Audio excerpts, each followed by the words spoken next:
मनसेची मान्यता निवडणूक आयोगानं रद्द करण्याची मागणी करण्यात आली आहे। राज ठाकरेंविरोधात सुप्रीम कोर्टामध्ये याचिका दाखल करण्यात आली आहे। हिंदी भाषिकांवर मनसे कार्यकर्ते हल्ला करत असल्याचा उल्लेख या याचिकेमध्ये करण्यात आला आहे।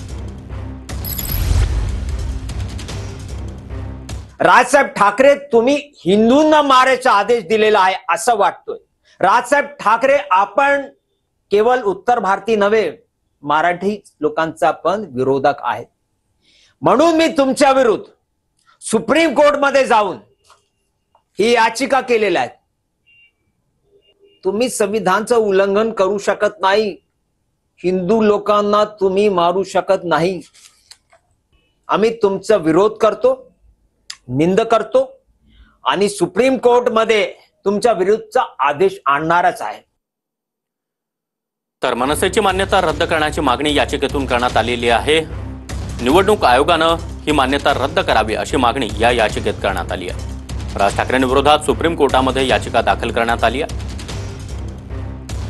उत्तर भारतीय विकास सेना प्रमुख सुनील शुक्ला यांनी सुप्रीम कोर्टात याचिका केली आहे। हिंदी भाषिकांवर मनसे कार्यकर्ते हल्ला करत असल्याचा उल्लेख या याचिकेमध्ये करण्यात आला आहे। राज ठाकरेंच्या भडकाऊ भाषणांमुळे हल्ले होत असल्याचं याचिकाकर्त्याचं म्हणणं आहे। चिराग पासवान यांच्या लोक जनशक्ती पक्षाचे खासदार राजेश वर्मा यांच्याकडून हिंदी भाषिकांवरील हल्ल्याचा मुद्दा संसदेत उपस्थित करण्यात आला।